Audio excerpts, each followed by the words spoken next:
Hello everyone, welcome to this new tutorial. So we'll create a simple game using Houdini. It will be a basketball game. Basically based on random numbers that we give, we will see if the player is going to win or not. Something like this. So for example, in the setup, we're going to have hardness value. Like if the hardness value is 1, the ball is never definitely not going to go inside the net. You can see it is going to go somewhere else. And if the hardness is 0, that means the ball is definitely going to go inside the net. But we have this random value that we create. So based on this random value, there is a chance that the ball is going to go inside or outside the net. For example, now, yeah, the ball went inside the net. And maybe for a different random number, the ball might not go inside the net. Also now the hardness value is a little bit low, so there is a high chance that it goes inside the net. I'm going to increase it a bit, and the chance keeps on reducing. So this can be a very simple game. Yeah, so now the ball did not go inside the net. Okay, so let's start creating this. So first thing, let's put down a circle, and I'm going to rotate it minus 90 degree in the x-axis, and it will have 12 divisions, and the scale will be 0.2286. So this is based on the real world size of the net. So we are creating the net. Put down an add node and delete all the primitives, and let's create id for these points.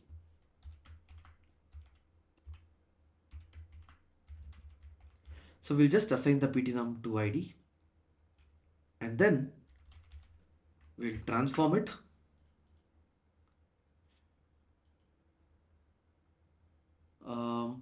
Minus 0.25.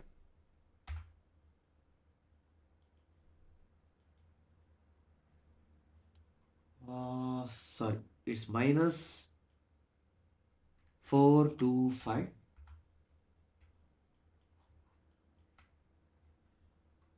And then we'll merge it together with this one. Now we have two set of points. We can connect them using polygons based on ID.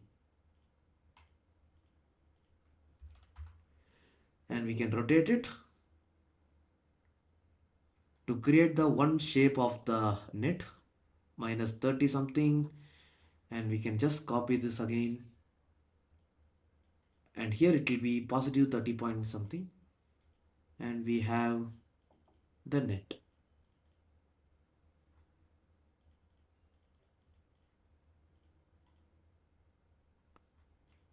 Okay.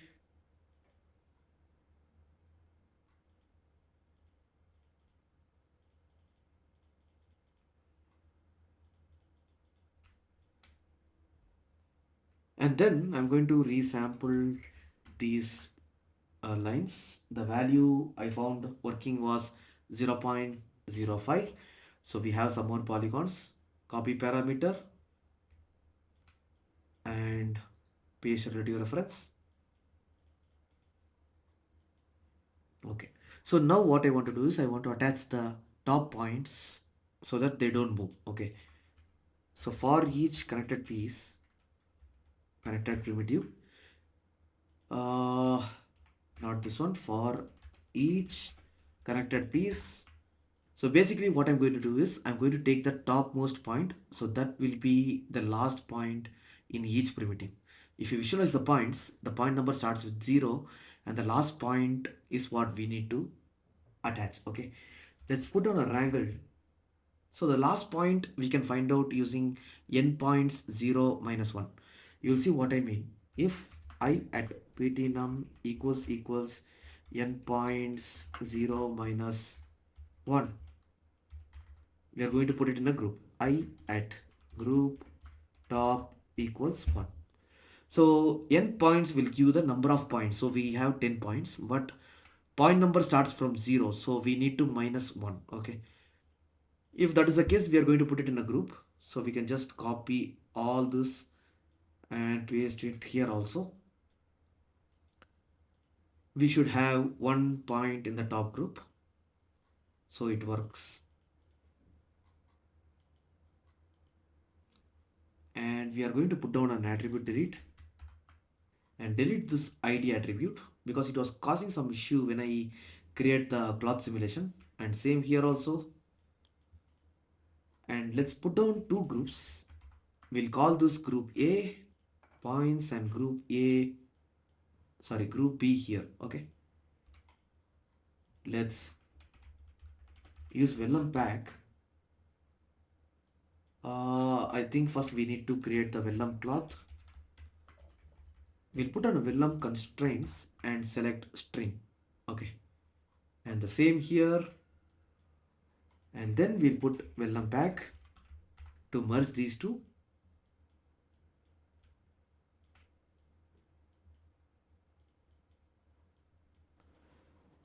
Let's merge. And then we can use vellum unpack to get the constraints separately.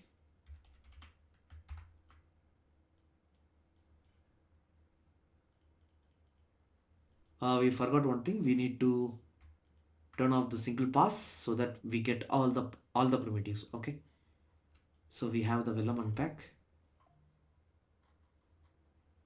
Now we need to attach these points. Okay, like see if where this ropes are like intersecting. We'll put a glue to do that. We'll select points and points from A to B, and the minimum search distance we can maybe, let me check what was the grade value.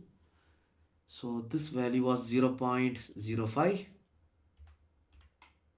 Yeah, and constraints per point will keep like 50. Okay, so that the points never detach, and everything else is actually fine. So let's put down a vellum solver.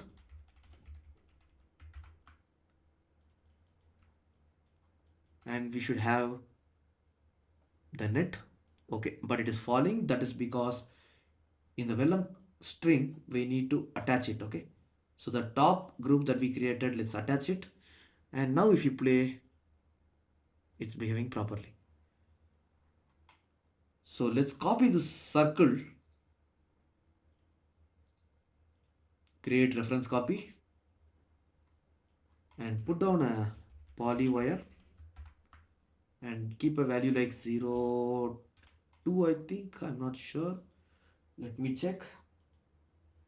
0 1 8 work properly, and I'm going to increase the divisions to 10, and this will be in the collision.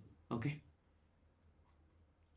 but this may cause some jitter because the rope is like penetrating with the this one. You see some kind of vibration is there, jitter. So we'll just push it a bit down. Okay, so just come here and just push it a bit down. That's it.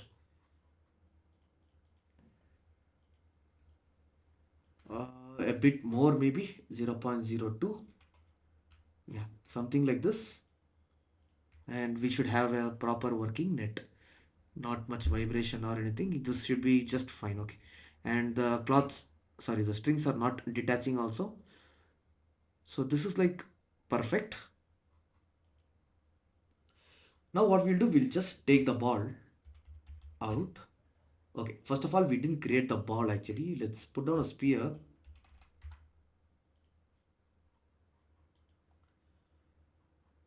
Actually, I'm going to use this lab spear because it has the UV created by default.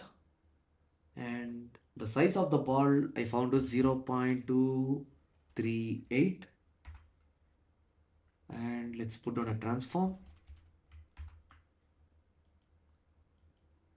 and this is the value that I had, 0.9045 and minus 3.735. Okay, so basically the ball is here, and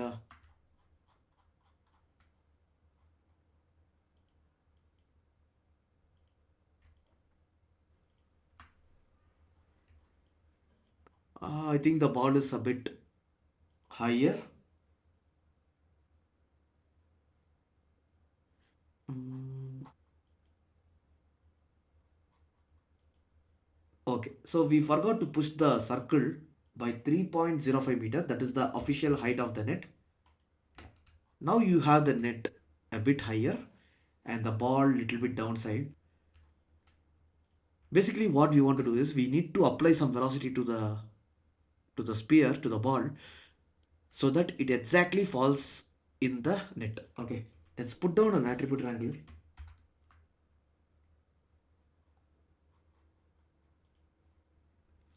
and first I'm going to set the velocity. V at v is equal to set. So this is the value that worked fine for me, 0, because in the x-axis we don't need any velocity, and in the y it is 3.2, and in the z it is 0.989. Okay, and I'm multiplying this with into 2.66. So with this velocity the ball should exactly enter the net. Let's put down a vellum cloth node, and we'll put down a vellum constraint node and change it to shape match. So this will make the ball behave like a rigid body, and we'll put down a group and we'll call it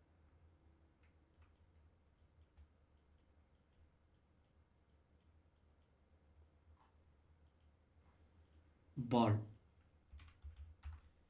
Now let's do the same thing. Vellum unpack. I'm sorry, vellum pack. Connect the constraints and the geometry, and connect this to the merge, and that is all. Now basically this ball should push itself into the net. Okay, this is because you need to turn off this built-in wind. It is giving some resistance, and now the ball should fly and fall in the net. Okay, it should fall in the net, and yeah, this is working. So now we'll create this randomness.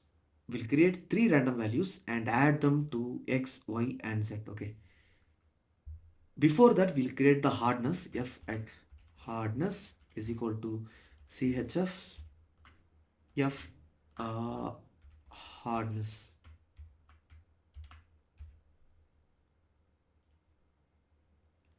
and then we'll create three random values based on some input value. F at rand a is equal to fit. First we'll create the random value, random at chf input. So this is the random value that we are going to ask from the player, and we'll add some seed value, and we are going to fit this between minus 0.1 and positive 0.1. Okay, so this is rand, sorry, not rand 1, it is rand a, and we'll copy and we'll create rand b, and we'll change the seed for 5 something random, and rand c, again change the seed to something else. Now we'll add all these values to x, y, and z plus f at rand a, and to the y plus rand b, and plus rand c. Okay, Now, imagine if the hardness is 1, we need the randomness value to be higher. And if the hardness is 0, we want the randomness value to be lower. So we'll just multiply this with f at hardness. Okay. So basically, if the value is 0, we are not going to do any change to the velocity, and so the ball will definitely fall in the net. So now the hardness value, let's keep 1, and now you should already see the ball will not fall in the net.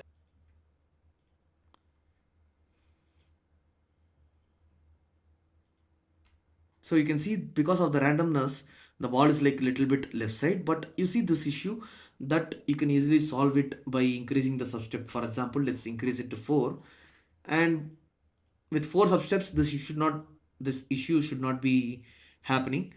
But while doing the setup, we'll use only one substep. Later we can change it to 4 substep. Okay. Also 4 substep will change the simulation. It is not exactly going to go inside. But if you see, it's the issue is not happening. So that is good enough. But for now, we'll just keep the substep to 1. Okay. So basically we have the very basic simulation where hardness value 1 means that the ball is never going to go inside, and also it is fully dependent on this random value that we are giving here. So this is like random input value, so we'll keep some value based on this value. Now if I reset the simulation, the position of the ball is like going to change. Okay, so that is a trick behind this game. Now you see the ball is like somewhere else. It went from here, and but it didn't go inside. Okay, so but if you reduce the hardness and reset the simulation, the ball should be more closer to the net or even inside. Okay, yeah, so if you reduce the hardness, the ball is inside, and if you like increase it a bit, you can see that it will not be like exactly at the center of the net. Let's reset, and you see it is pitching somewhere in the side, and as we increase the hardness, the ball is going to be more far from the net. So that is the trick here. So you see now it is not going to be good. Okay, so let's only blast the ball from here.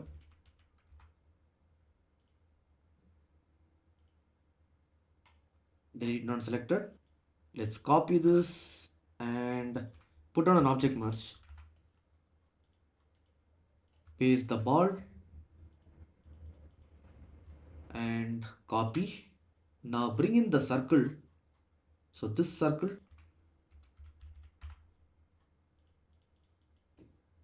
call it circle, and bring this one. Okay. So now we are going to create this detection system. Okay. Basically, we want to find if the ball went inside the net or not. So for that, first let's change the hardness value to like very lower so that the ball passes through the net. Okay. Now we'll extract the centroid from the circle. So the circle is nothing but the ring. Extract centroid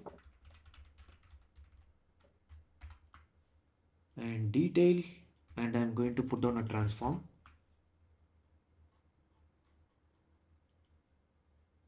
And I'm going to push it minus 0.06. So this is because I don't want the ball to touch the top of the ring, and still we'll have like some wrong decisions here. So I'm going to push this point down, and now what I'm going to do is I'm going to check if this point is like overlapped by the ball. So if because this point is like inside the goal, if it is like overlapped by the ball, that means the player hit the ball in the net, and if there is no overlap, that means the player lost. Okay.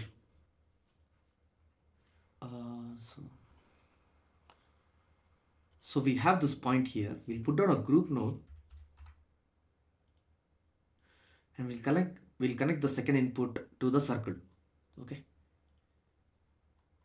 so basically, sorry, not the circle, the ball. So basically, when the if the ball goes, I mean, if the point is like inside the ball, then we'll make it into a group. Okay, point, we'll call it inside, and we will select based on bounding region and bounding object. So now you can see the point has this group. Let's put it on technical. So you can see at this frame, the point is inside the sphere, but next frame it is outside the sphere. So we need consistency. So basically, once if the sphere overlaps with the point, we need to capture that moment, and continuously we have to, after that we should know for all the frames that the character that the player has won. Okay, so for this we'll use solver. So this should be very simple. We'll come in, put down a wrangle.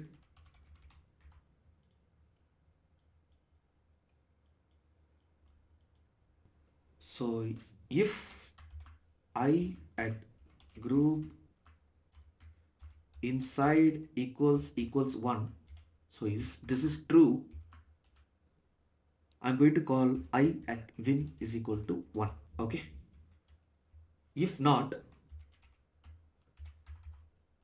so this is the trick, this is where the trick is. We'll connect the second input to the previous frame. Imagine at 30th frame or 36th frame, the win is equal to 1 because the inside is equal to 1. Okay, so next frame the inside is 0. So that time we'll take the previous frame's data. So previous frame's data will be win is equal to 1. Okay, so f at, sorry, I at win is equal to 0.1 win comma, there's going to be only 1 point, so 0. Now if you come outside, so the win is 0. Let's go to like 30 something frame. At this frame, the sphere is overlapping with the point. So we have inside is equal to 1 and win is equal to 1. And even the next frame, the win stays at 1 till the last. So this is exactly what we want. So we know if the win is equal to 0, that means the game has just started. And win is equal to 1, we know that the player has won. Now we need to know if the player has lost or not. Okay, so let's visualize the sphere and extract the centroid.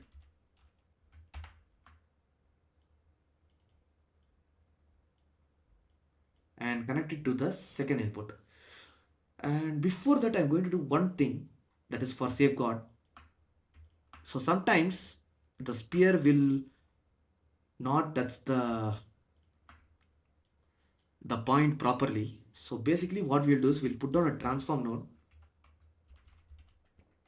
and scale the sphere a bit more. Okay, first we'll put $gcx $gcy for the geometric center kind of. We'll scale from the center and we'll use a scale value of 1.34. Okay, so that we'll have like a bit more size to decide, just just a fail safe. Okay, so now we have extracted the center of the sphere, detail, and this also should be detail. Okay, so this is the position of the sphere. So basically what we will do is, if win is equal to 0, that means the player has not yet won and the ball goes like very down, like less than a certain value, then we will indicate or we'll find out the player failed or he lost. Okay, so we'll come in and this is where we are getting the point from. So we'll put down an attribute handle. Okay, now we'll get the y position of this point. Okay, v at ball pose is equal to, we'll get the position first. So we have only 1 point, so 0. We'll get the y value, f at ball y is equal to v at ball post dot y. Okay, so now if I at win is equal to 0, so basically if the player did not win the match, and we sorry f at ball y is less than some value, that value I found out is like 0.5, sorry, 476, I at win is equal to 2. Okay, so basically if the ball comes too much down without the character winning, for example, we'll visualize now only, like we'll increase the hardness to a lot. So basically now we are not going to have the character win. Okay, so now we'll play, and the ball is not going to go inside the net. Or is it going? No, it is not going. So that means the win attribute will be 0. um yeah, win is 0. And now if it goes less than a particular y position, the player loses c, win becomes 2. So that is exactly what we want. We have achieved what we want. We'll just promote this win attribute from point to detail, and we'll call it out null, sorry, out win.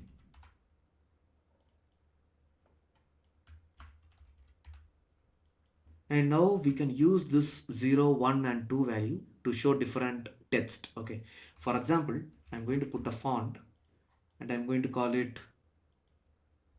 so this is like when the win is equal to 0, we'll just say good luck. Okay, also one more thing is, I'm going to create a control, put a null. I'm going to put a string for the name, name. So this is the name of the player. Apply, then float for the input value. So this will be the random value that the player types. Input something like input number, or type number, and then the hardness. So this will be between 0 and 1, and apply. So we'll call this control, and here I'm going to type the name Juvie. Okay, and random number, that will use something. And so this random number is used here. So basically we'll copy the number and paste relative reference, and the hardness, copy and paste relative reference, and we'll keep the hardness value like 0.5 or something, and we'll copy the name and paste relative reference. So it will delete everything else, so we'll type the remaining. Good luck. Good luck. So now if you visualize the font, it will say good luck Juvie. So this is before the game starts. Then after the game starts, if I win, you win. Okay, you win Juvie. And if I lose, you suck, or something like that. And we'll put on a switch 0, 1 and 2 input. And basically what we'll do is we'll get the input value from here. Okay, detail dot dot slash out win, and the attribute will be win, and 0th input. Okay, so that is it actually.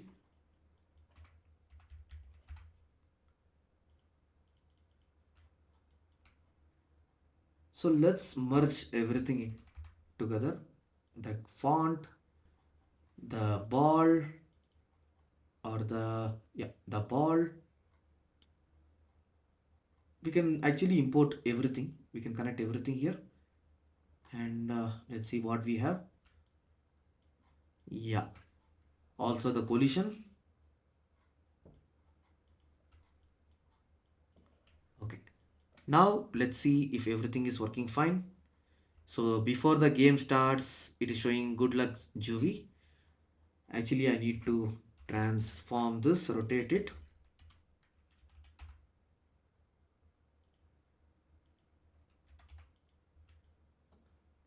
180. So now the game didn't start yet, so it is showing good luck. Now let's play.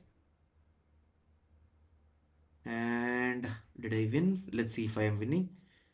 Yeah, it's look like I'm going to win. Yes, you see, it's showing you win. Now I'm going to change the hardness and increase it a lot. I'm going to give some random number here, and I'm damn sure I'm not going to win now. Let's see if it is able to detect the failure properly. Yeah. So now it knows that I lost. I think there is no ground. Let's give some ground. Yeah, you can see it shows you suck Juvi. So basically I lost. So that is all. If you want to like give multiple messages, that you can do that too. For example, if I lose, I give multiple messages. One is you suck and another is you lost, and another is like you need to learn, something like this. Basically, if you want to give multiple, just put down an attribute triangle and run it over detail. CHF, so f at, we'll call it last is equal to CHF input. So from this input value, we are going to find out random, what we are going to fit it between 0 and so currently we have 0, 1 and 2. So we'll fit between 0 and 3. That is because we are going to use floor to make it an integer. So what is happening here is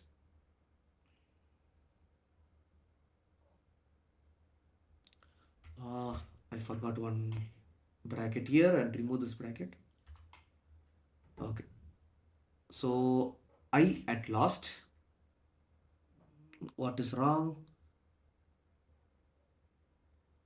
Random of this value. Okay, so this is wrong because I need to fit first. Okay, this is not floor. First I need to fit the random value, fit 0, 1 between 0 and 3. So we are going to use floor. So what happens if we use floor is it will take the lower integer number. If we get a value of like for example 2.9, it is going to take 2. If you get a value of 3.9, it will get a value of 3. Okay, so that is why we are going to type 3 here. So even if the value is like 2.9, it will get a value of 2. Okay, 0, 1 and 2. Now we can just use this value here. Okay, like copy this attribute triangle and make sure it is in detail, and the value is like I at last, detail dot dot slash and the attribute triangle last comma 0. Now I forgot the bracket. So now based on the input number, so this input number will bring from the control, copy and paste relative reference. Now let's see what happens if I lose. Now it's showing you lost Juvie. There is no space. We'll give some space. We'll change the input number to something else. And now let's play. I know I'm going to lose, but it should show a different. Oh, I won. Okay, let's change the number, and now I should lose.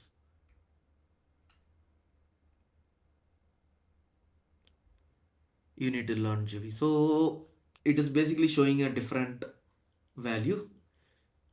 I think that's it. I hope you like this.